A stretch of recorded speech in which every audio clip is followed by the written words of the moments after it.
நீங்க மேபி நம்ம ஊர் ரோடுக்கு நீங்க புது வண்டி நல்லா இருக்கும் பிரதர். எப்பேற்பட்ட நீங்க பில்ட் குவாலிட்டியில கொடுத்தீங்கனாலும் நம்ம இந்தியன் ரோட்ஸ்க்கு வந்து குறிப்பிட்ட நாள் ஆனா நல்லா இருக்கிற சஸ்பென்ஷன் கூட உங்களுக்கு ஓட்டையா தான் இருக்கும்.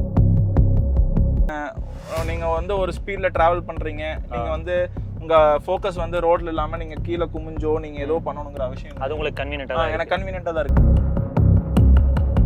நான் ஆல்ரெடி நம்ம என்னோட பிஸ்னஸ் இதுக்காக நான் சைனா 2 டைம் இப்போ தான் ஒரு 1 மந்த்துக்கு முன்னாடி போயிட்டு வந்தேன், ஒரு 3 மந்த்ஸ்க்கு முன்னாடி போயிட்டு வந்தேன். அங்கே வந்து பார்த்தீங்கன்னா பிரதர் நம்ம வந்து அவனை விட ஒரு 50 மினிமம் ஒரு 50 வருஷம் பின்னாடி இருக்கும். ஹெட்லாம்ப் வந்து இப்போதைக்கு எனக்கு கொஞ்சம் கம்மியாக இருக்கிற மாதிரி இருக்குது. பட் வந்து நான் ஷோரூமில் பேசியிருக்கேன், அவங்க ஆல்டர்னேட் பண்ணி தரேன்னு சொல்லியிருக்காங்க. சார்ஜிங்லாம் சரிவர இருக்கா பிரதர்? இப்போ நம்ம வந்து ஒரு சில பேர் என்ன கம்ப்ளைண்ட் சொல்கிறாங்கன்னா, சார்ஜிங் ஆப்பில் காமிக்குது இந்த மாதிரி ஒரு பக்கத்தில் வந்து ஒரு 120 கிலோவாட் இருக்குது, 60 கிலோவாட் இருக்குன்னு காமிக்குது. ஆனால் அங்கே போனால் வந்து ஒரு சில டைம் ஆஃப்லைனில் இருக்குது. இதெல்லாம் எப்படி நீங்கள் பார்க்குறீங்க பிரதர்? அதாவது வின்சர் EV ஏன் அதுக்கு பக்கத்துலேயே வந்து டாடா நெக்ஸான் இருக்குது, கர்வ் இருக்குது, போர்ட்டபுளும் நான் எடுக்கல. வணக்கம் மக்களே, எல்லாரும் எப்படி இருக்கீங்க? அனதர் ஒரு யூசர் ரிவ்யூ எபிசோடில் உங்களை சந்திப்பதில் மிக்க மகிழ்ச்சி. இன்றைக்கி என்ன வாகனம் அப்படின்னு பேசுறதுக்கு முன்னாடியே டைட்டில் அண்ட் தம்ப்நெயிலில் பார்த்துருப்பீங்க, ஒரு EV கார் வாங்கலாமா வேண்டாமா. அது நாம் சொல்கிறத விட அந்த EV கார் வச்சிருக்கவங்க சொன்னாங்கன்னா இன்னுமே பிரோஜனமாக இருக்கும். ஆல்ரெடி வந்து அவங்க வந்து டீசல் வெஹிக்கிள் ஒன்று பயன்படுத்திட்டு இருக்காங்க, அதை தாண்டி EVக்குள்ளே வந்திருக்காங்க. EV வந்ததுக்கப்புறம் வந்து என்னெல்லாம் ப்ரோஸ் இருந்துச்சு, என்னெல்லாம் நெகட்டிவ்ஸ் இருந்துச்சு அப்படின்ற மாதிரி எல்லா விஷயங்களையுமே இந்த வீடியோவில் டீட்டெயில்டாக நம்ம கேட்டு தெரிஞ்சுக்க போகிறோம்.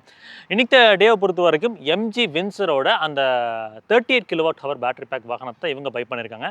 அதில் இவங்களுக்கெல்லாம் என்னெல்லாம் நடந்துச்சு, என்னெல்லாம் நடக்கவிருக்கு அப்படின்ற மாதிரி எல்லா விதமான விஷயங்களையும் இந்த வீடியோவில் நம்ம கேட்டு தெரிஞ்சுக்க போகிறோம். வீடியோக்குள்ள ஃபர்தராக போகிறதுக்கு முன்னாடி நம்ம GS ஆட்டோமோட்டிவ் சேனலை சப்ஸ்கிரைப் பண்ணாமல் சப்ஸ்கிரைப் பண்ணி சப்போர்ட் பண்ணுங்க. அது எங்களுக்கு மேசிவான ஒரு மோட்டிவேஷன் கொடுக்கும். நம்ம GS ஆட்டோமோட்டிவ்ஸ் நம்பரோட கான்டாக்ட் நம்பர் கொடுத்துருக்கேன். நீங்கள் சப்போஸ் உங்கள் காரோட யூசர் ரிவ்யூவை ஷேர் பண்ண விரும்புறீங்க அப்படின்னா அந்த கான்டாக்ட் நம்பரை ரீச் அவுட் பண்ணுங்க. ஏன் சொல்கிறேன் அப்படின்னா, ஒரு கார் எங்களுக்கு வந்து ஒரு அதிகபட்சம் ஒரு 3 மணி நேரம் 4 மணி நேரம் தான் நாம ஹேண்டில் பண்ண போகிறோம். யூசர் அப்படின்றப்போ அவங்க வந்து டே டு டே லைஃப்பில் அவங்க பயன்படுத்துகிறாங்க. ஒரு கிட்டத்தட்ட வந்து thousands of kilometers கிளாக் இன் பண்ணியிருப்பாங்க. இன்னும் வந்து ட்ராவல் அப்படின்றது அந்த கார் கூட ஜாஸ்தி இருக்கும். அப்போ அவங்க சொல்கிறப்ப அந்த கார் வாங்கலாமா வேண்டாமா, அந்த தொழில்நுட்பத்துக்குள்ளே போகலாமா வேண்டாமா அப்படின்ற மாதிரி புரிதெல்லாம் கிடைக்கும். சரி வாங்க வீடியோக்குள்ளே போகலாம்.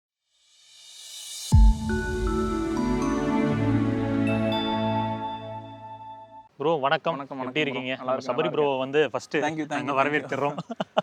நல்லா இருக்கேன், நல்லா பண்ணிட்டு இருக்கீங்க GS பிரதர். தேங்க்யூங்க. வீடியோஸ் எல்லாமே ரெகுலராக பார்க்குறோம். எப்போவுமே எங்களோட யூசர் ரிவ்யூ வந்து அந்த கார் வாங்கியிருக்காங்கன்னா ஏன் வாங்கியிருக்காங்கன்னு ஆரம்பிப்போம். அதுக்கு முன்னாடி இன்றைக்கி நான் கேட்க வேண்டியது EV கார்னாவே ப்ரோ நாங்கள் பார்க்குற ஒரு 3 விஷயம். ஓகே, ஃபஸ்ட்டு வந்து ரிலையபிலிட்டி, அடுத்து ரேஞ்ச் ஆங்ஸைட்டி, அதுக்கப்புறம் சார்ஜிங் இன்ஃப்ராஸ்ட்ரக்சர். இது 3 தான். இந்த 3 ஃபேக்டர்ஸ் பற்றி என்ன நினைக்கிறீங்க? இப்போ MG பிராண்டில் நீங்கள் வின்சர் வாங்கியிருக்கீங்க, இதில் ரிலையபிலிட்டி ரீதியாக நீங்கள் வந்து எப்படி சாட்டிஸ்ஃபை ஆனீங்க அந்த காருக்குள்ளே வரதுக்கு? ரிலையபிலிட்டி அப்படிங்கிறது பார்க்கும்போது நம்ம இப்போ தான் இந்த MGங்கிற ஒரு பிராண்ட்குள்ளே வந்து இப்போ தான் வந்திருக்கோம். ஓவராலாக ஃபிட் அண்ட் ஃபினிஷ் எல்லாமே பார்க்கும்போது இது வந்து ஒரு நம்ம எதிர்பார்க்காத ஒரு ஃபிட் அண்ட் ஃபினிஷ் வந்து இந்த வண்டியில் கொடுத்துருக்காங்க. ரொம்பவே ப்ரீமியமாக இருக்குது. ஒவ்வொரு அந்த சீட்டோட கம்ஃபர்டபிலிட்டியாக இருக்கட்டும், டிரைவிங் ப்ளஷராக இருக்கட்டும், தென் அவங்க கொடுத்துருக்குற ஃபீச்சர்ஸ் எல்லாமே வந்து பார்த்திங்கன்னா ஒரு புது ஃப்ரெஷ்ஷான ஒரு ஃபீலை கொடுக்குது. ரிலையபிலிட்டிங்கிறது பார்க்கும்போது இன்னும் நம்ம வந்து டிரைவ் பண்ண தான் அந்த ரிலையபிலிட்டிங்கிறத பொறுத்து நம்ம தெரியும். இப்போ நீங்கள் டொயோட்டா கேட்டிங்கன்னா வந்து நாடறிஞ்ச உண்மை, டொயோட்டா வந்து பேர் போனதே வந்து பார்த்தீங்கன்னா ரிலையபிலிட்டி. நம்மளது இன்னோவா கிறிஸ்டா இருக்கு. கிறிஸ்டா வந்து பார்த்தீங்கன்னா எனக்கு வந்து சர்வீஸ் காஸ்ட்டு இதெல்லாம் கம்பேர் பண்ணும்போது, மற்ற பிராண்டை கம்பேர் பண்ணும்போது டொயோட்டா வந்து ஃபார் பெட்டர் அண்ட் ரிலையபிலிட்டி வந்து ரொம்பவே நல்லாயிருக்கும் டொயோட்டாவில். பட் இந்த MGக்குள்ளே நம்ம இப்போ தான் வந்திருக்கோம், அது ஒரு EV செக்மெண்ட்டுக்கு வந்திருக்கோம். இன்னும் வந்து மைல்ஸ் பண்ண தான் உங்களுக்கு அந்த ரிலையபிலிட்டி பற்றி நம்ம வந்து ஓப்பனாக நம்ம வந்து சொல்ல முடியும். இப்போ ஆஸ் ஆஃப் நவ் இப்போ வரைக்கும் எனக்கு வந்து 100க்கு 100 நான் கொடுப்பேன். சாட்டிஸ்ஃபைடாக இருக்கேன் இந்த வண்டியில். அவ்வளோ. ஏன்னா EV கார்ஸ் அப்படின்றப்போ புதுசாக மார்க்கெட்டுக்குள்ளே வந்திருக்கு அப்படின்றப்போ நாம ஒரு ரிஸ்க் எடுத்து தான் நம்ம உள்ளே வரோம். கண்டிப்பாக. அப்படின்றப்போ இந்த பிராண்டோட நம்பிக்கை எப்போ தெரிய வரும் அப்படின்னா, இவங்க இன்னும் அடுத்து வரக்கூடிய வருடங்களில் எப்படி வந்து கார்களை வச்சிருக்காங்க, சர்வீஸ் எப்படி கொடுக்குறாங்க அப்படின்றத பொறுத்து தான். சரிங்க பிரதர். ரேஞ்ச் ஆங்ஸைட்டின்னு ஒன்று இருக்கும் பிரதர். நீங்கள் கிறிஸ்டா பயன்படுத்திருக்கீங்க, டீசல் ஃபில் பண்ணுறீங்கன்னா 500 to 600 கிலோமீட்டர் ஓட்டலாம் அப்படின்ற ஒரு ஃபேக்டர் இருக்கும். இப்போ இது வந்து 38 கிலோவாட் தான். ரியல் டைமில் என்ன ரேஞ்ச் கிடைக்குது உங்களுக்கு? ரேஞ்ச் ஆங்ஸைட்டி வருதா? அதை சார்ஜ் போடணும், நம்ம ஒவ்வொன்றையும் கவனத்தில் வச்சுக்கணும், எங்கே போனாலும் ப்ரீ பிளான் பண்ணி போகணும், இந்த மாதிரி ஏதாவது ரேஞ்ச் ஆங்ஸைட்டி விஷயங்கள் இருக்குங்களா? இதை பற்றி ஓப்பனாக சொல்லணும் அப்படின்னா நம்மளது வந்து கிறிஸ்டா இருக்குது, பிஎம்டபிள்யூ இருக்குது. இந்த ரெண்டுமே வந்து பார்த்தீங்கன்னா எனக்கு வந்து கிறிஸ்டா கம்பேர் பண்ணும்போது பிஎம் வந்து எனக்கு மைலேஜ் கொஞ்சம் சேர்த்து கிடைக்கும். அது வந்து 2 லிட்டர் டீசல் இன்ஜின். எனக்கு வந்து அரௌண்ட் லாங் ட்ராவல் போகும்போது அரௌண்ட் எனக்கு 15 to 16 கிடைக்கும். கிறிஸ்டா வந்து டீசல் ஆட்டோமேட்டிக்கு 2.4. அது வந்து பார்த்தீங்கன்னா எனக்கு ஒரு லோக்கல் ஓட்டும் போது ஒரு 11 to 10 to 11 இந்த ரேஞ்சு, லாங் போகும்போது ஒரு 11 to 12 இந்த மாதிரி கிடைக்கும். அதை கம்பேர் பண்ணும்போது இப்போ நீங்கள் ஈரோடு டு சென்னை போகிறீங்கன்னா அப் அண்ட் டவுன் ஒரு 900 கிலோமீட்டர்ஸ் ரன் ஆகுது. எனக்கு 900 கிலோமீட்டர்ஸ் நான் வந்து சென்னை போயிட்டு வரதுக்கு நான் கிறிஸ்டாவில் போனேன்னா எனக்கு கிட்டத்தட்ட வந்து பார்த்தீங்கன்னா ஒரு 8,000லேருந்து 9,000 ருபீஸ் வந்து எனக்கு ஃபியூல் காஸ்ட் ஆகும். பட் இந்த வண்டி இவி நீங்கள் எடுக்கும்போது வந்து பார்த்தீங்கன்னா நீங்கள் வந்து வீட்டில் சார்ஜ் போடுறீங்க அப்படின்னா 1 கிலோமீட்டர் இது ஓடுதுன்னா ஒரு ரூபா தான் உங்களுக்கு எக்ஸ்பென்சிவ். நீங்கள் வந்து வெளியே ஃபாஸ்ட் சார்ஜ் டிசியில் வந்து நீங்கள் ஃபாஸ்ட் சார்ஜ் பண்ணுறீங்க அப்படின்னா 1 கிலோவாட்டுக்கு வந்து பார்த்தீங்கன்னா அரௌண்ட் 21 ருபீஸ் 22 ருபீஸ் வருது. 1 கிலோவாட்டுக்கு 7 to 8 கிலோமீட்டர் வரைக்கும் உங்களுக்கு ஓடும். ஸோ வந்து நான் இங்கேருந்து லாஸ்ட் வீக் சென்னை போயிட்டு வந்தேன், இதில் தான் போனேன். எனக்கு 920 கிலோமீட்டர்ஸ் வந்து எனக்கு நான் டிரைவ் பண்ணேன். வீட்டிலேருந்து 100% சார்ஜில் எடுத்தேன். இங்கிருந்து நான் சென்னை போகும்போது உளுந்தூர்பேட்டில் சார்ஜ் போட்டேன். உளுந்தூர்பேட்டிலேருந்து சென்னை போய் இஎம்ஆர்ல வந்து சார்ஜ் போட்டு அது 120 கிலோமீட்டர் இஎம்ஆர்ல சார்ஜ் போட்டு சென்னை 2 days சுத்திட்டு திருப்பி இஎம்ஆர்ல இருந்து ஃபுல் சார்ஜ்ல எடுத்து உளுந்தூர்பேட்டை வந்து உளுந்தூர்பேட்டில் சார்ஜ் போட்டு திருப்பி நான் இங்கே ஈரோடு வந்துட்டேன். எனக்கு ஓவரால் எக்ஸ்பென்ஸ் பார்த்தீங்கன்னா 2,800 ரூபா மட்டும்தான். ஏன்னா கிட்டத்தட்ட அதில் வந்து பார்த்தீங்கன்னா ஒரு 6,500 ரூபா வந்து எனக்கு சேவ் ஆயிருக்கு ஃபியூல் இன்ஜினுக்கும் எலக்ட்ரிக் இவி மோட்டருக்கும். ஓகே, கம்பேர் பண்ணும்போது இந்த சார்ஜிங்லாம் சரிவர இருக்கா பிரதர்? இப்போ நம்ம வந்து ஒரு சில பேர் என்ன கம்ப்ளைண்ட் சொல்றாங்கன்னா, சார்ஜிங் ஆப்ல காமிக்குது இந்த மாதிரி ஒரு பக்கத்தில் வந்து ஒரு 120 கிலோவாட் இருக்கு, 60 கிலோவாட் இருக்குன்னு காமிக்குது, ஆனால் அங்கே போனால் வந்து ஒரு சில டைம் ஆஃப்லைனில் இருக்குது. இதெல்லாம் எப்படி நீங்கள் பார்க்குறீங்க பிரதர்? அதாவது இப்போ நீங்கள் வந்து பார்த்தீங்கன்னா ஒரு நீங்கள் 2022-23 இருந்ததுக்கும் இப்போ 2025 இருக்கிறதுக்கும் உங்களுக்கு வந்து பார்த்தீங்கன்னா இவி ஸ்டேஷன்ஸ் வந்து கிட்டத்தட்ட 3 மடங்கு இன்க்ரீஸ் ஆயிடுச்சு. நீங்க வந்து இங்கிருந்து நீங்க சென்னை போறீங்க, இல்லை இங்கிருந்து நீங்க பெங்களூர் போறீங்க, இல்லை ஆல் ஓவர் இந்தியா போறீங்க அப்படின்னாலும் உங்களுக்கு வந்து மினிமம் ஒரு 40 to 50 கிலோமீட்டருக்கு ஒருக்கா ஒரு சார்ஜிங் ஸ்டேஷன்ஸ் இருக்கு. ஸோ அதில் வந்து நீங்க வந்து 1 இயருக்கு முன்னாடி இருந்ததுக்கும் இப்போ இருக்கிறதுக்கும் surplus of amount charging stations வந்து உங்களுக்கு இன்க்ரீஸ் ஆயிருக்கு. ஸோ அதனால வந்து இன்னொரு 1 இயர் 6 months 1 இயர் போகல இன்னுமே உங்களுக்கு வந்து பெட்டர் ஆகும். நீ ஃபியூச்சர் ஃபுல்லாக இவிஸ் வந்து உங்களுக்கு எந்த ப்ராப்ளம் இல்லாமல் நீங்கள் வந்து எல்லா பக்கம் சார்ஜ் போடுற மாதிரியான ஒரு சூழ்நிலை கண்டிப்பாக உண்டாகும். அடுத்த கேள்வி பிரதர், இந்த இது நாள் வரைக்கும் உங்களுக்கு வந்து இந்த சார்ஜிங் இன்ஃப்ரா ரீதியாக பிரச்சனைகள் வந்ததில்லை. நீங்கள் சொன்ன அதே ஃபேக்டர் தான். நம்ம இப்போ ரீசெண்டாக நாங்கள் படித்தப்போ வந்து 2020 டைம் லைனில் வந்து ஒரு 5,151 சார்ஜிங் ஸ்டேஷன் இருந்த இடத்துல இன்னைக்கு 29,277 சார்ஜஸ் இருக்குது. அப்போ நீங்கள் சொன்ன மாதிரி தான் அது வந்து பூம் ஆகிட்டே தான் இருக்குது. இனிஷியலாக பெட்ரோல் கார் வந்தப்போ பெட்ரோல் ஸ்டேஷன் கம்மியாக தான் இருந்துச்சு, கொஞ்சம் கொஞ்சமாக தான் போட்டாங்க, கியூ இருந்துச்சு. இப்போ சிஎன்ஜி வந்துச்சு, சிஎன்ஜி வரப்போ இப்போ நம்ம லைவாக பார்க்குறோம் கியூ நின்றுட்டு தான் இருக்குது. அதே தான் இங்கே எலக்ட்ரிக்கும். ஒன்ஸ் வந்து காரோட இன்ஃப்ரா டெவலப் ஆக கார் நிறைய வர சார்ஜிங் இன்ஃப்ராவும் டெவலப் ஆகிட்டே தான் போகுது. இப்போ ஒவ்வொரு பிராண்டும் கான்ட்ரிபியூட் பண்ணிருக்காங்க. எம்ஜி ஒரு பக்கம், டாடா ஒரு பக்கம், மஹேந்திரா ஒரு பக்கம் கான்ட்ரிபியூட் பண்ணிருக்காங்க. இட் டேக்ஸ் டைம், பட் அது நடந்துரும் அப்படின்ற நம்பிக்கை எனக்குமே இருக்குங்க. கண்டிப்பாக நடக்கும் பிரதர். இது என்னன்னா நீங்கள் வந்து ஃபியூவலுக்கு நீங்கள் வந்து ரீஃபியூல் பண்ணுறதுக்கு வந்து நீங்கள் வந்து சர்ப்ளஸாக ஒரு 5 கிலோமீட்டருக்கு ஒருக்கா 10 கிலோமீட்டருக்கு ஒருக்கா உங்களுக்கு வந்து 3 பிராண்ட், அதாவது 3 டீலர்ஷிப்புமே இருக்கும். நீங்க பாத்தீங்கன்னா பிபிசிஎல் இருக்கும், ஹெச்பி இருக்கும், இந்தியன் ஆயில் இருக்கும், இப்போ வந்து நயரா நிறைய பக்கம் வந்துருச்சு. ஸோ அந்த மாதிரி இருக்கும். இது நீங்க இவி பொறுத்த வரைக்கும் சர்ப்ளஸா ஒரு 30 to 40 கிலோமீட்டருக்கு ஒன்ஸ் வந்து ஒரு இவி ஸ்டேஷன் கண்டிப்பா இருக்கு. நீங்க வந்து டிஃப்ரெண்ட் டைப்ஸ் ஆஃப் ஸ்டேஷன்ஸ் இருக்கு. ஜியான் எலக்ட்ரிக் இருக்கு, ஒன் பிளக் இருக்கு, ரிலக்ஸ் இருக்கு, ஸ்டாட்டிக் இருக்கு, டாடா பவர் இருக்கு. இந்த மாதிரி various type of numerous types of EV stations உங்களுக்கு இருக்கு. ஸோ நீங்க வந்து அந்த ஆப்லேயே வந்து உங்களுக்கு விசிபிளா இருக்கும். இந்த ஸ்டேஷன் நீங்க போறீங்க அப்படின்னா அது வந்து அந்த கன் வந்து உங்களுக்கு வந்து டியூவல் கன்னு 60 கிலோவாட் 120 கிலோவாட் உங்களுக்கு வந்து அவைலபிலிட்டி இருக்கா, இல்லை பிஸியா இருக்கா, இல்லை ஏதோ ஒரு மால் ஃபங்க்ஷன்ல இருக்கா, எல்லாமே உங்களுக்கு வந்து வியூ ஆயிரும். ஸோ நீங்க ஒன்ஸ் நீங்க போறீங்க அப்படின்னா ஆன் தி வே நீங்க அதுக்கு தகுந்த மாதிரி அக்கார்டிங்கா நீங்க பிளான் பண்ணிக்கலாம். மேக்ஸிமம் 90% எல்லா சார்ஜிங் ஸ்டேஷன்ஸும் வந்து பாத்தீங்கன்னா ஒரு ரெஸ்டாரண்ட்ல தான் இருக்கும். நீங்க ஒரு இப்போ இங்க இருந்து நீங்க ஒரு லாங் டிராவல் போறீங்க, ஒரு 400 கிலோமீட்டர்ஸ் 500 கிலோமீட்டர்ஸ் போறீங்க அப்படின்னா ஈவினிங் 6 o'clock எடுக்கிறீங்க அப்படின்னா ஒரு அரௌண்ட் ஒரு 8:30-9 நீங்க ஒரு மினிமமாவது ஒரு 100 to 150 கிலோமீட்டர்ஸ் நீங்க ரீச் பண்ணிருப்பீங்க. அந்த டைம்ல வந்து நீங்க ஏதோ ஒரு பக்கம் ஒரு சார்ஜிங் ஸ்டேஷன்ல வந்து நீங்க போய் உங்க வண்டியை வந்து பிளக் இன் பண்ணிட்டு நீங்க வந்து ரிலாக்ஸா டின்னர் முடிச்சுட்டு ஒரு 45 மினிட்ஸ் நீங்க டின்னருக்கு எடுத்துக்கிறீங்க அப்படின்னா நீங்க ரிட்டர்ன் வரையில உங்களுக்கு வந்து 100% ஃபுல் ஆயிடும். நீங்க எடுத்துட்டு வந்துக்கலாம். ஸோ வந்து நீங்க வந்து அக்கார்டிங்லி நீங்க பிளான் பண்ணிக்கணும். பட் வந்து நீங்க சார்ஜிங்க்கு நீங்க தனியா எக்ஸ்ட்ரா டைம் ஒதுக்க வேண்டிய சுச்சுவேஷன் இப்போதைக்கு இல்லை. ஏன்னா நீங்க வந்து லஞ்ச் டைம்லயோ இல்லை டின்னர் டைம்லயோ நீங்க பிளான் பண்ணிட்டீங்கன்னா உங்களுக்கு வண்டி வந்து ஃபுல் சார்ஜில் நீங்க எடுத்துக்கலாம். வீட்டில் என்ன சார்ஜர் கொடுத்துருக்காங்க பிரதர் இவங்க வாங்க? வீட்டில் வந்து எனக்கு வந்து 7.4 கிலோவாட் சார்ஜர் கொடுத்துருக்காங்க, ஸ்லோ சார்ஜர் தான். ஓகே. இதுலயே நீங்க வந்து ஃபாஸ்ட் சார்ஜிங்கும் வந்து உங்களுக்கு ஆப்ஷனலாக கொடுக்குறாங்க. நீங்க எக்ஸ்ட்ரா வந்து அது 50,000 பே பண்ணணும் எம்ஜியில். அது வந்து 11 கிலோவாட் சார்ஜர். அது வந்து இப்போ எனக்கு 7 கிலோவாட் வந்து பாத்தீங்கன்னா அரௌண்ட் எனக்கு 0 to 100 வந்து ஒரு 8 hours, ஒரு 8 to 9 hours எடுத்துக்குது அப்படின்னா ஃபாஸ்ட் சார்ஜர் வந்து ஒரு 5 to 6 ஹவர்ஸ்ல உங்களுக்கு வந்து ஃபாஸ்ட் சார்ஜ்னா 11 கிலோவாட் சொல்றேன். வீட்டில் கொடுக்குற ஏசி சார்ஜர் அது வந்து பாத்தீங்கன்னா உங்களுக்கு ஒரு 5 to 6 ஹவர்ஸ்ல வந்து ஃபுல் ஆகும். 7 கிலோவாட் சார்ஜர் வந்து ஒரு 8 to 9 ஹவர்ஸ் எடுத்துக்கும். நீங்க இப்போ வெளியில சார்ஜ் போட்டப்ப இந்த 60 கிலோவாட் 120 கிலோவாட்ல எக்ஸ்பீரியன்ஸ் பண்ணிருப்பீங்க. அதுல என்ன எந்த அளவுக்கு ஃபாஸ்டா சார்ஜ் ஆகுதுங்க ப்ரோ? 120 கிலோவாட் வந்து பாத்தீங்கன்னா நம்ம எப்போ இருந்தாலும் நான் வந்து ஒரு 20% இருக்கையில நான் வந்து சார்ஜ் ஸ்டேஷன் போய் நான் சார்ஜ் பண்ணிடுவேன். 20 to 80ங்கிற ரேஷியோ வந்து நீங்க 120 கிலோவாட் போயிட்டீங்கன்னா 20 minutes, 20%ல இருந்து 80% வரைக்கும். ஓகேங்க. 80% to 100% வந்து 120ல போடும்போது அது ஒரு எக்ஸ்ட்ரா 10 minutes எடுக்கும். மொத்தமா வந்து ஓவராலா பாத்தீங்கன்னா 30 to 35 minutes வந்து 20ல இருந்து 100% வந்து 120 கிலோவாட்ல சார்ஜ் ஆகும்.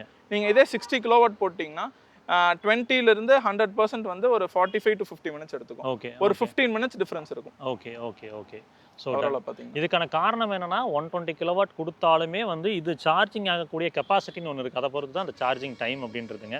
ப்ரோ, அடுத்து மெயின் கேள்விக்கு வருவோம். எங்கள் சேனலோட மெயின் கேள்வி சொல்லுங்கள். வின்சர் ஈவி ஏன்? அதுக்கு பக்கத்துலேயே வந்து டாடா நெக்ஸான் இருக்குது, கர்வ் இருக்குது.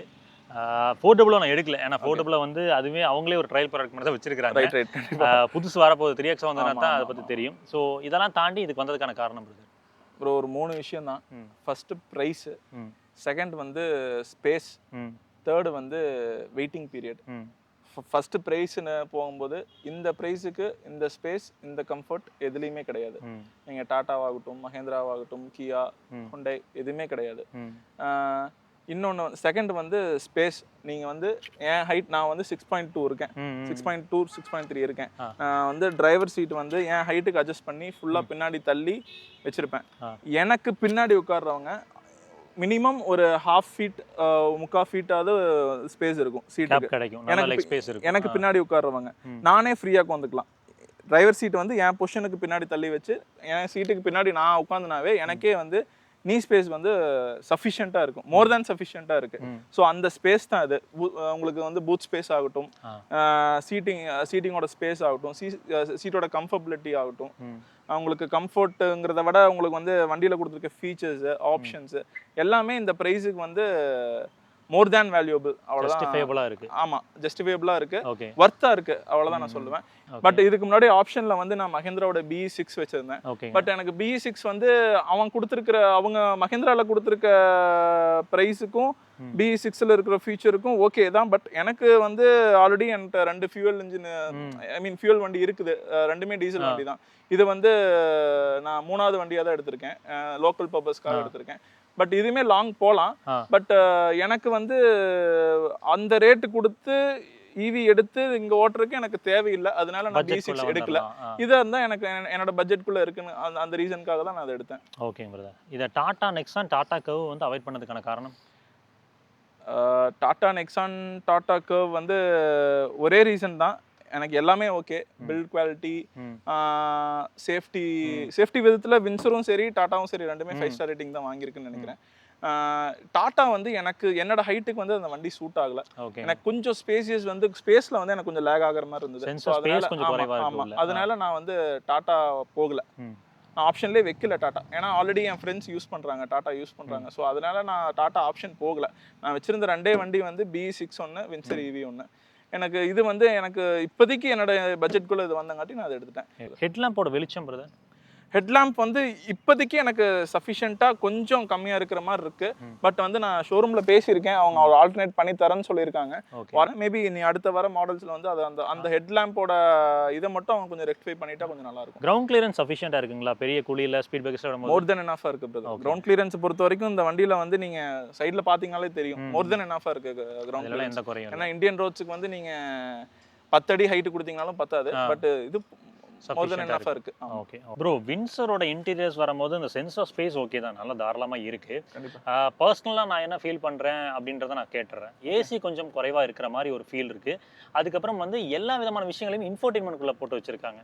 அதாவது ஒவ்வொரு விஷயத்தை ஆப்ரேட் பண்றதுக்கு நம்ம இன்ஃபோடெயின்மெண்ட் சிஸ்டம் டிபெண்ட் பண்ணி இருக்கு. அதுக்கு பிசிக்கல் பட்டன்ஸ் கொடுத்திருந்தா நல்லா இருக்கும்னு தோணுதுங்களா?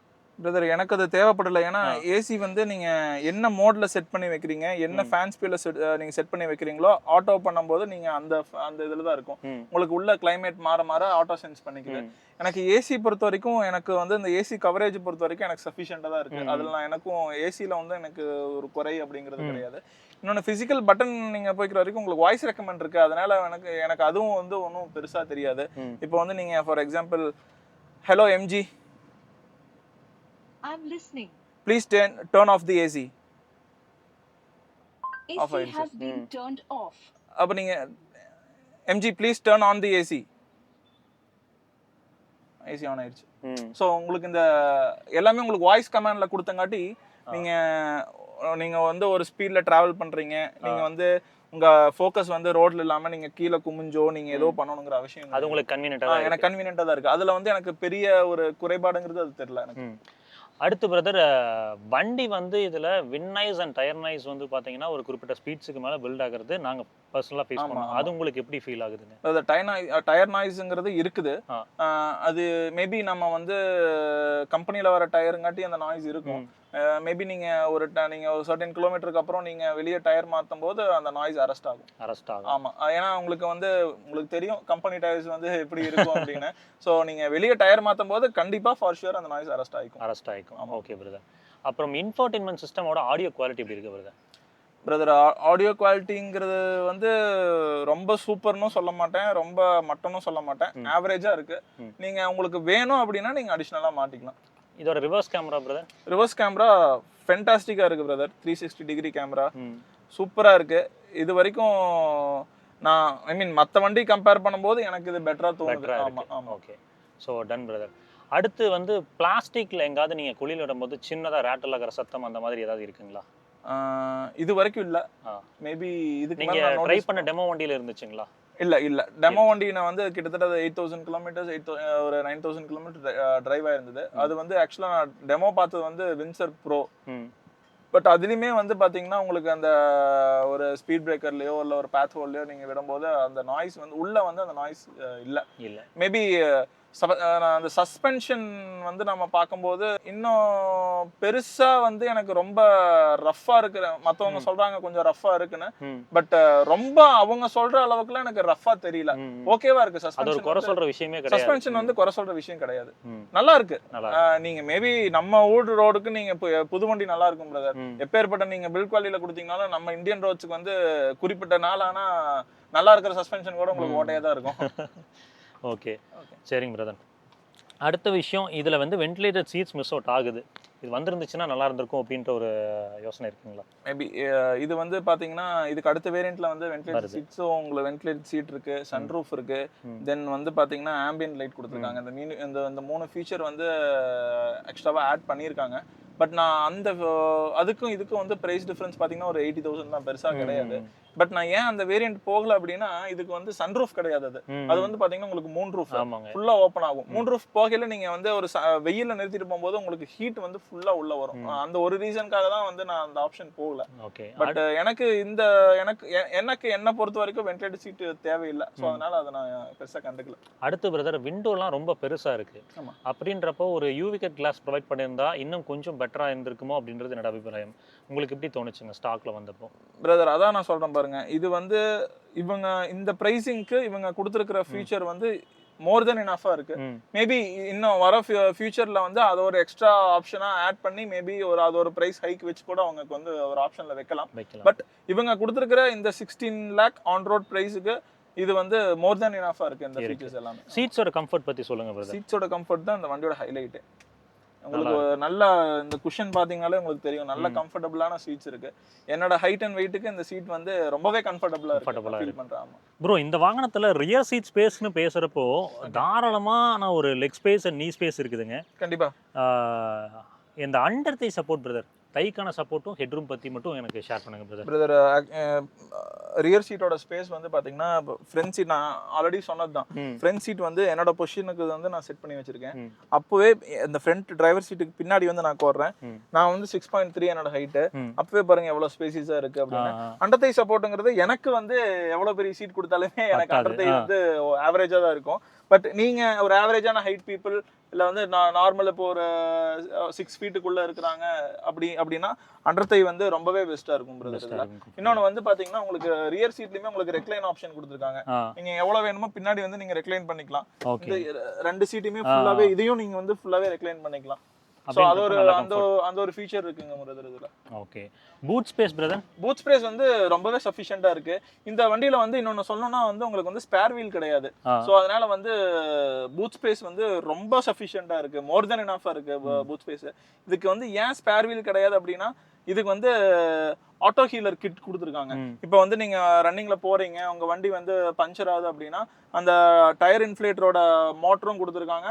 பட் அந்த பஞ்சர் கிட்டுமே வந்து உங்களுக்கு வண்டியிலே வந்துடுது. ஸோ நீங்க வந்து ஒரு பஞ்சர் ஆகுது அப்படின்னா ஆட்டோமேட்டிக்கா நீங்களே வந்து அந்த ஜாக்கி போட்டு வண்டியை லிஃப்ட் பண்ணி அந்த ஒரு பேஸ் மாதிரி கொடுத்துருக்காங்க. உள்ள போட்டுட்டு நீங்க டயருக்கு வந்து நீங்க வந்து ஏர் ஃபில் பண்ணி நீங்க போயிட்டே இருக்கலாம். சரிங்க பிரதர். Okay done. ரியர்ல ஏசி த்ரோ எப்படி இருக்குங்க? ரியர்ல ஏசி த்ரோ வந்து ரொம்பவே நல்லா இருக்கு பிரதர். இங்க வந்து ஒரு ஏசி வென்டிலேட்டர் கொடுத்துருக்காங்க. நீங்க அங்க ஆவரேஜா நீங்க அங்க வந்து உங்களுக்கு நீங்க ஸ்பீட் இன்க்ரீஸ் பண்ணும்போது இது வந்து உங்களுக்கு சப்போர்ட்டிவா தான் இருக்கு.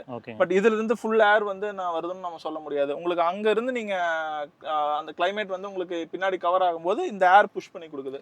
உங்களுக்கு வந்து சஃபிஷியன்ட்டா உங்களுக்கு வந்து கவர் ஆயிக்குது. பின்னாடி உட்காந்துருக்கவங்க லாங் டிராவல்ல கம்ஃபர்ட் எப்படி இருக்குன்னு சொல்றாங்க பிரதர்? கம்ஃபர்ட் பின்னாடி உட்காந்துருக்கிறவங்க கம்ஃபர்ட் வந்து ரொம்ப ஃபென்டாஸ்டிக்கா இருக்குன்னு சொல்றாங்க. எங்க அம்மாவா இருக்கட்டும் அப்பாவா இருக்கட்டும் பின்னாடி வந்து ரொம்பவே முன்னாடி வர பின்னாடி தான் ரொம்ப அதிகமா உங்களுக்கு வந்து ப்ரிஃபர் பண்றாங்க. சரிங்க பிரதர். ஒரு டிரைவ் போயிட்டு ஃபைனலா என்ன பிரதர் டிரைவபிலிட்டி அப்படின்னு வந்த உடனே ஃபர்ஸ்ட் விஷயம் நான் கேட்கறது ஸ்டீரிங் அண்ட் சஸ்பென்ஷன். ஓகே.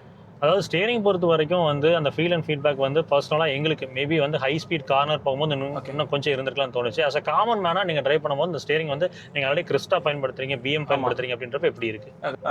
இதில் இருக்கிற ஃப்ரீனஸ் வந்து ஸ்டேரிங்கோட ஃப்ரீனஸ் வந்து எனக்கு வந்து பிஎம் வந்து அப்வியஸ்லி நீங்க அதை எடுத்துட்டீங்கன்னா அது வந்து டிரைவரோட லவபிள் வெஹிக்கிள். அது பிஎம் பொறுத்த வரைக்கும் நீங்க அதோட ஸ்டெபிலிட்டி ஆகட்டும், அதோட டிரைவ் சஸ்டைனபிலிட்டி ஆகட்டும், எல்லாமே வந்து பாத்தீங்கன்னா பிஎம் வந்து நீங்க அடிச்சுக்கவே முடியாது. பட் இது அதை கம்பேர் பண்றதுக்கு இந்த பிரைஸ்ல உங்களுக்கு பிஎம்க்கு ஈக்குவலான ஒரு ஸ்டீரிங்கோட சஸ்டைனபிலிட்டி கொடுத்துருக்கான்னு தான் நான் சொல்லுவேன். ஏன்னா நீங்க இப்போ உங்களுக்கு ஸ்டேரிங் நீங்க திருப்பி பாத்தீங்கன்னா தெரியும். இப்போ நீங்க என்ன ஒரு 20 கிலோமீட்டர் ஸ்பீட்ல போறீங்க, இது வந்து எவ்வளவு ஃப்ரீயா இருக்குன்னு தெரியும். உங்களுக்கு ஸ்பீடு இன்க்ரீஸ் ஆக ஸ்டேரிங்கோட அந்த சஸ்டைனபிலிட்டியும் அந்த டிரைவிங் ஸ்டெபிலிட்டியும் உங்களுக்கு வந்து மாறும். அடுத்து வந்து ஸ்டெபிலிட்டி, பாடி ரோல், இதை பத்தி பேசலாம் பிரதர். ஹை ஸ்பீட்ஸ்ல வந்து ஸ்டெபிலிட்டி எப்படி இருக்குது? கார்னர் நீங்க வேகமா எடுக்கிற போது பாடி ரோல் ஏதாவது ஃபீல் ஆகுதுங்களா? இல்ல, எனக்கு பாடி ரோல் வந்து எதுவுமே வந்து எனக்கு ஃபீல் ஆகல. இன்னொன்னு வந்து பாத்தீங்கன்னா இதோட பானட் வந்து கொஞ்சம் ஷார்ட்டா இருக்குங்காட்டி நீங்க வந்து ஒரு ரிஸ்கியான டர்னிங்ல கூட நீங்க ஈஸியா வந்து நீங்க அக்சஸ் பண்ணி டிரைவ் பண்ற மாதிரி இருக்கு. அது ஒரு பிளஸ் பாயிண்ட் நான் சொல்லுவேன். ஸ்டெபிலிட்டி பொறுத்த வரைக்கும் உங்களுக்கு வந்து ஒரு 120, 130, 140 அதுல வந்து ஒரு 150 வரைக்கும் டச் பண்ணிருக்கேன் கோயம்புத்தூர் ஹைவேஸ்ல.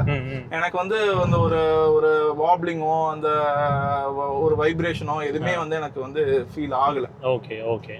Breaks brother? பிரேக்ஸ் வந்து சஃபிஷியண்டா இருக்கு பிரதர். நீங்க வேணா ஒரு ஹார்ட் பிரேக் பண்ணி பாருங்க. நீங்க வந்து பிரேக்ஸ் வந்து நீங்க ஒரு 100, 120ல போய் நீங்க ஒரு பிரேக்ஸ் கொடுத்தீங்கன்னா கூட உங்களுக்கு ஒரு சடன் ஸ்டாப் வந்து உங்களுக்கு பிரேக்ஸ் வந்து தருது. கான்ஃபிடென்ட்டா தான் இருக்கு. எந்த இடத்துலயுமே பிரேக்க பொறுத்த வரைக்கும் நான் எந்த குறைகளும் நான் வந்து சொல்றதுக்கு இல்ல இந்த வண்டியில. ஒரு 95 பிளஸ்ல இருக்குங்க. ஸோ ஒரு 95 ப்ளஸ் 90 ப்ளஸ்ல நம்ம கார்னர்ஸ் எடுக்கும்போது கார் ஆக்சுவலாக பிளான்டடாக தான் இருக்கு. அந்த நமக்கு ஒரு சின்ன பயம் வரும்லங்க. ஆமா, உங்களுக்கு வந்து லைன் மாறுது. உங்களுக்கு வந்து இந்த ஸ்டேரிங் வந்து இந்த டர்னிங்ல வந்து அந்த சில வண்டியில எல்லாம் பாத்தீங்கன்னா உங்களுக்கு கண்ட்ரோல் கிடைக்காது. இது வந்து உங்களுக்கு வந்து ஸ்டேரிங் வந்து டைட் பண்ணிக்கும். உங்களுக்கு வந்து சடன் டர்ன் ஆகிறதுக்கு விடாது. என்ன என்ன டைனாமிக்ல நீங்க டர்ன் பண்றீங்களோ அதே டைனாமிக்ல உங்க ஸ்டீரிங் வந்து ஸ்டெடியா வச்சிருக்கும். அதுதான் அதோட பிளஸ். Okay, super. ஆக்சுவலா நல்லா இருந்துச்சு, கான்ஃபிடண்டா இருந்துச்சு. ப்ரோ, சர்வீஸ் வந்து ஃபர்ஸ்ட் சர்வீஸ் போயிருக்கீங்களா இல்ல இனிமேல் தான் போவீங்களா? பிரதர், அது வந்து ஃபர்ஸ்ட் சர்வீஸ் வந்து உங்களுக்கு அரௌண்ட் 2000 கிலோமீட்டர்ல நினைக்கிறேன். 1000 2000 நினைக்கிறேன். ஃபர்ஸ்ட் சர்வீஸ் முடிச்சுட்டு வந்துட்டேன் பிரதர். நீ அடுத்த சர்வீஸ் வந்து 5000, தேர்ட் சர்வீஸ் வந்து 10000 கிலோமீட்டர். இந்த 10000க்கு அப்புறம் ஒவ்வொரு 10000 10 20 30 40 இந்த மாதிரி. இது வந்து சர்வீஸ்ங்கிறது வந்து உங்களுக்கு வந்து நீங்க ஃபியூல் இன்ஜின் மாதிரி நீங்க ஆயில் சர்வீஸ் பண்றது, ஃபில்டர்ஸ் மாத்துறது, இல்ல நீங்க வந்து ஏசி ஃபில்டரா இருக்கட்டும், ஃபியூல் ஃபில்டரா இருக்கட்டும், இல்ல ஆயில் ஃபில்டரா இருக்கட்டும், இது மாத்துறது, உங்களுக்கு பிரேக் ஃப்ளூயிட் எந்த இதுவும் கிடையாது. இதுக்கு பிரேக் ஃப்ளூயிட் இருக்கு, பிரேக் ஃப்ளூயிட் மட்டும் இருக்கு. தென் வந்து பாத்தீங்கன்னா உங்களுக்கு வந்து ஒவ்வொரு சர்வீஸ்க்கும் வந்து உங்களுக்கு பேட்டரி செக்அப் பண்ணிடுறாங்க. அந்த வாரண்டி இஷ்யூக்காக வந்து உங்களுக்கு வந்து பேட்டரி செக்அப் பண்ணிடுறாங்க, ஃபுல் செக்அப் பண்ணிடுறாங்க. ஸோ நீங்கள் சர்வீஸுங்கிறது வந்து உங்களுக்கு பெருசாக கிடையாதுங்க பிரதர். இவி வெஹிக்கிள் போயிட்டு நீங்கள் பொறுத்த வரைக்கும் நீங்கள் வந்து அந்த பிரேக் பேட்ச் மாற்றுவீங்க, இல்லைன்னா டயர்ஸ் வந்து நீங்கள் ஒவ்வொரு ஸ்கிராப்லையும் மாற்றுவீங்க. அது மட்டும்தான் ஒரு பெரிய செலவாக இருக்குது. மீதி வந்து பார்த்தீங்கன்னா ஒவ்வொரு சர்வீஸ்க்கும் இந்த ஆயில் சர்வீஸோ இந்த ஃபில்டர்ஸ் மாற்றுறதோ உங்களுக்கு அந்த தொல்லை இல்லை. ஓகேங்க. அப்ராக்ஸிமேட்லி சர்வீஸ் காஸ்ட் வந்து ஆவரேஜா எவ்வளவு வரும்னு சொல்லிருக்காங்க பிரதர்? பிரதர், இப்போ அந்த 1000 கிலோமீட்டர் சர்வீஸ் வந்து எனக்கு டோட்டலா ஃப்ரீ தான் பிரதர். அடுத்து 5000 ஃப்ரீ தான். 10000ல வந்து சும்மா செக்அப் சார்ஜ் மட்டும் இருக்கும் பிரதர். அது அரௌண்ட் ஒரு 1500 இந்த மாதிரி வரும். அது கூட இல்லைன்னா அப்புறம் எப்படி ஷோரூம் நடத்த முடியும்? எம்ஜியோட சப்போர்ட் பிரதர், அதாவது நீங்கள் சேல்ஸ் அண்ட் சர்வீஸில் வந்து உங்களுக்கு எந்த அளவுக்கு சப்போர்ட்டிவாக இருக்காங்க? நீங்கள் கூப்பிட்டீங்கன்னா பேசுறது, ரெஸ்பாண்ட் பண்ணுற விதம் எப்படி இருக்குங்க பிரதர்? நீங்கள் சர்வீஸ் அண்ட் சப்போர்ட்டை வந்து பார்த்தீங்கன்னா எனக்கு வந்து ரொம்ப ரொம்ப சாட்டிஸ்ஃபைடாக இருக்குது. ஸோ ஃபைனலாக வண்டியும் ஓட்டியும் பார்த்துட்டோம் பிரதர். Okay brother. ஸோ இதுக்கப்புறம் வந்து தெரிஞ்சுக்க வேண்டிய விஷயம், ரியல் டைம் ரேஞ்ச் என்ன கொடுக்குது? அவங்க கிளைம் பண்ணது என்ன, ரியல் டைமில் என்ன கொடுக்குது? ப்ரோ, அவங்க வந்து 320 வந்து எனக்கு சொன்னாங்க. 100% சார்ஜ்லேருந்து 100, அதாவது 100 to 0 வந்து 320 சொன்னாங்க. பட் வந்து நான் வந்து இப்போ வந்து என்னோட வண்டி வந்து கிட்டத்தட்ட ஒரு 3800 கிலோமீட்டர்ஸ் டிரைவ் பண்ணிட்டேன் அரௌண்ட் ஒரு 20-25 டேஸில். எனக்கு வந்து ஃபிசிக்கல் ரேஞ்ச் வந்து பார்த்தீங்கன்னா எனக்கு வந்து ஈகோ, இதில் வந்து 4 மோட்ஸ் இருக்குது. ஓகேங்க. Eco plus, eco, normal, sport mode அது வரைக்கும் பெருசாக யூஸ் பண்ணதில்லை. சிட்டிஸ்குள்ளே ட்ராவல் பண்ணும்போது eco and eco plus use பண்ணுவேன். நீங்கள் நார்மல் என்ஹெச்சில் போகும்போது நார்மல் மோடில் யூஸ் பண்ணுவேன். எனக்கு வந்து ஆவரேஜாக நீங்கள் ஈகோ ப்ளஸ் ஈகோவில் போட்டிங்கன்னா ஒரு 280 290 டச் ஆகுது. ஓகேங்க. நீங்கள் நார்மல் மோடில் டிரைவ் பண்ணிங்கன்னா ஒரு 260 270. அதாவது அவங்க சொல்கிற ரியல் டைம் ரேஞ்ச் அப்படின்றது கிட்டத்தட்ட கிடைக்குது, கரெக்ட் இல்லைங்களா? 80% கிடைக்குது. ஃபைன். சரிங்க பிரதர். இது வந்து 38 கிலோவாட். 38 கிலோவாட். ஆமாம் ஆமாம். சரிங்க பிரதர். இப்போ சப்போஸ் இந்த 52.9 கிலோவாட் இருக்குல்ல, அதை விட்டுட்டு நம்ம இந்த 38 கிலோவாட்க்கு வந்ததுக்கான காரணம்ங்கிறது பிரதர், எனக்கு வந்து இப்போதைக்கு லாங் ட்ராவல் வந்து நான் அந்த வண்டி யூஸ் பண்ணுறது கிடையாது. நான் வண்டி எடுத்த புதுசில் சென்னை போயிட்டு வந்தேன், எப்படி இருக்குன்னு டெஸ்ட் பண்ணுறதுக்காக சென்னை போயிட்டு வந்தேன். பட் எனக்கே அது வந்து 38 கிலோவாட்டே சஃபிஷியண்ட்டாக தான் இருந்தது. ஒரு 900 கிலோமீட்டர்ஸ் நீங்கள் அப் அண்ட் டவுன் நீங்கள் வந்து டிரைவ் பண்ணுறீங்க. ஒரு 2 டேஸ் ஸ்ட்ரெச்சில் வந்து நீங்கள் 900 கிலோமீட்டர்ஸ் வந்து நீங்கள் டிரைவ் பண்ணுறீங்க அப்படிங்கிறதுக்கு எனக்கு 38 கிலோவாட்டே வந்து சஃபிஷியண்ட்டாக இருக்குது. ஓகே. மேபி உங்களுக்கு வந்து இன்னும் கான்ஸ்டண்ட்டாக எனக்கு வந்து ரெகுலர் லாங் டிரைவ் இருக்கும் அப்படின்னா நீங்கள் தாராளமாக ப்ரோ போய்க்கலாம். எனக்கு வந்து கான்ஸ்டன்ட் இது எனக்கு இன்னும் 2 ஃபியூல் வண்டி இருக்குங்காட்டி நான் வந்து பெருசாக ப்ரோக்கு வந்து ஒரு நோட்டீஸ் கொடுக்கல. ஓகே. ஆமாம். சரிங்க பிரதர். அடுத்து இந்த வண்டியோட 3 ப்ரோஸ் அண்ட் 3 கான்ஸ் அப்படின்னு என்ன சொல்லுவீங்க? இதோட 3 பாசிட்டிவ்ஸ்ன்னு ஆல்ரெடி சொல்லிட்டேன். நம்ம 2 பேர் எலாபரேட்டாக பேசும்போது இதோட பாசிட்டிவ் எல்லாத்தையும் சொல்லிட்டேன்னு நினைக்கிறேன். ஒன்று வந்து ப்ரைஸு, இன்னொன்று வந்து கம்ஃபர்ட்டு, இன்னொன்று வந்து ஃபீச்சர்ஸ். இதுதான் அதோட 3 பாசிட்டிவ்ஸ்ன்னு நான் சொல்லுவேன். நெகட்டிவ்ஸுங்கிறது எப்படி சொல்கிறது, சும்மா சின்ன சின்ன பெரிய நெகட்டிவ்ஸ் இந்த வண்டியில் சொல்கிறதுக்கு கிடையாது. மேபி இந்த ஹெட்லைட்டோட பவர் வந்து அந்த வெளிச்சம் வந்து இன்னும் கொஞ்சம் பெட்டராக கொடுத்துருந்துருக்கலாமோன்னு எனக்கு தோணுச்சு. மற்றபடி மற்ற நெகட்டிவ்ஸ் பார்த்தீங்கன்னா பெருசாக சொல்கிறதுக்கு இல்லை பிரதர். ஆமாம். அப்போ நான் எக்ஸ்பீரியன்ஸ் பண்ண வரைக்கும் எனக்கு ரொம்ப சாட்டிஸ்ஃபைடாக இருக்குது. அப்போ ஒரு 80 to 90%, 80 to 90% சாட்டிஸ்ஃபைடான ஒரு கஸ்டமர், கரெக்ட் இல்லைங்களா? ஆமாம். சரிங்க பிரதர், தேங்க்ஸ் ஃபார் த சப்போர்ட்டுங்க. தேங்க்யூ. ஸோ ஏன்னா இந்த புரிதல் அப்படின்றது மக்கள்கிட்ட போய் சேரணும், யூசர் பர்ஸ்பெக்டிவ்லேருந்து. சரிங்க ஜிஎஸ்எஃப்எம், அடுத்த வீடியோவில் சந்திப்போம். அது வரைக்கும் எப்பவுமே சொல்கிறது தான், ரோட்டில் போய் வரப்போ உங்களை நம்பி இப்படி குடும்பம் இருக்கும், அதே மாதிரி ரோட்டில் போய் வர சக மதத்தில் நம்பி நேசிக்கிற குடும்பம் இருக்குது. அது சேச்சிட வேணாம், பத்திரமா போய் பத்திரமா வாங்க. நீங்கள் உங்கள் காரோட யூசர் ரிவ்யூ இதேமாரி ஷேர் பண்ண விரும்புனீங்கன்னா நம்ம ஜிஎஸ் ஆட்டோமோட்டிவ்ஸோட கான்டாக்ட் நம்பர் கொடுத்துருக்கேன், ரீச் அவுட் பண்ணுங்கள். இன்னும் பெட்டரான புரிதல் மக்களிடம் போய் சேரும். சரிங்க, டாடா, டேக் கேர், பை.